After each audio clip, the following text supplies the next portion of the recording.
इस वीडियो में हम माध्य और औसत के बारे में पढ़ेंगे। हमने पिछले वीडियो में माध्य की परिभाषा पढ़ी थी। माध्य को कुछ हम इस प्रकार निरूपित करते हैं। इसे x दंड यानी कि x बार पढ़ा जाता है। चलिए एक उदाहरण देखते हैं। प्रश्न कुछ इस प्रकार है। आपको याद होगा हमने पिछली कक्षाओं में पढ़ चुके हैं कि प्रेक्षणों का माध्य सभी प्रेक्षणों का योग बट्टे प्रेक्षणों की कुल संख्या होती है। माध्य ज्ञात करने की विधि को सरल बनाने के लिए आइए हम चर xi लेते हैं। यहाँ i वे प्रेक्षण को दिखाता है। यहाँ पर i 1 से 5 तक कोई भी मान ले सकते हैं। अतः हमारा पहला प्रेक्षण x1 और दूसरा प्रेक्षण x2 है और इसी प्रकार पांचवा प्रेक्षण x5 है। इसलिए x1 बराबर 10 का अर्थ यह है कि पहले प्रेक्षण का मान 10 है। इसी प्रकार x2 बराबर 7, x3 बराबर 13, x4 बराबर 20 और x5 बराबर 15 है। अतः माध्य x बार बराबर सभी प्रेक्षणों का योग बटे प्रेक्षणों की कुल संख्या। इसलिए यहाँ हमें माध्य बराबर 13 मिला। अतः 5 व्यक्तियों द्वारा एक सामाजिक कार्य करने में एक सप्ताह में लगाया गया माध्य समय 13 घंटे था। कृपया इसे अपनी कॉपी में नोट कर लें। अब तक तो हमें 5 व्यक्तियों के औसत कार्य का मान ज्ञात करना था, पर यदि हमें 30 व्यक्तियों के औसत कार्य का मान ज्ञात करना हो तो हम क्या करेंगे?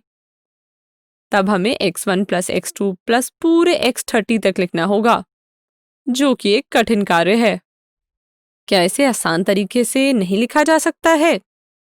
बिल्कुल लिखा जा सकता है। इसे समेशन अंग्रेजी में और हिंदी में संकलन के प्रयोग से आसानी से लिखा जा सकता है। आप सोच रहे होंगे अब ये संकलन क्या है? संकलन का ग्रीक प्रतीक दिया गया है जिसे सिग्मा कहते हैं। अतः x1 प्लस x2 से लेकर x30 के स्थान पर सिग्मा xi, जहां i 1 से 30 तक है, लिख सकते हैं और सिग्मा का अर्थ सभी xi का योग होता है। अतः हमें 30 प्रेक्षणों का माध्य यानी कि x बार कुछ इस प्रकार मिल जाएगा। यदि प्रेक्षणों की संख्या n हो तो x बार को कुछ इस प्रकार लिख लेंगे। चलिए कुछ और उदाहरण देखते हैं। प्रश्न कुछ इस प्रकार है। दिए गए सूत्र का प्रयोग करके हम माध्य कुछ इस प्रकार से ज्ञात कर सकते हैं।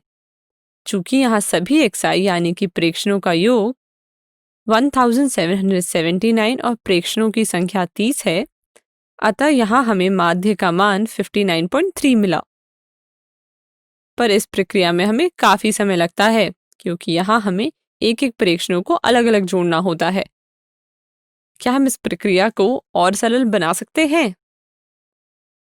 आपको याद होगा इन आंकड़ों का हम पहले भी बारंबारता सारणी बनाई थी, जो कुछ इस प्रकार की थी।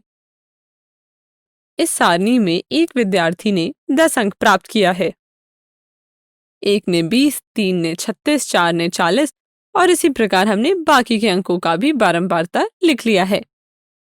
अतः यहाँ से हमें कुल प्राप्त किए गए अंक विद्यार्थियों की संख्या का प्राप्तांक से गुना करके निकाल लेंगे, जिसे हम इस प्रकार भी लिख सकते हैं। यहाँ fi iv प्रविष्टि की बारंबारता है। संक्षेप में हम इसे सिग्मा fi xi लिख सकते हैं, जहाँ i का मान 1 से लेकर 13 तक लेंगे। इसलिए प्राप्त किए गए कुल अंक 1779 है। और अब प्रेक्षणों की कुल संख्या सभी fi का योग होगा, जहाँ i 1 से 13 तक है, क्योंकि यहाँ 13 अलग अलग अंक विद्यार्थियों द्वारा प्राप्त किया गया है। अतः माध्य यानी कि x बार कुछ इस प्रकार से मिलेगा। हमने देखा कि मीन मतलब माध्य निकालने के लिए हमने fi और xi के गुणा का योग और fi के योग का प्रयोग किया। यहाँ xi प्राप्तांक और fi प्राप्तांक की बारंबारता है, इसलिए हम माध्य सारणी की मदद से भी निकाल सकते हैं और इस प्रकार हमें सारणी की मदद से माध्य मिल जाएगा। कृपया इसे अपनी कॉपी में लिख लें।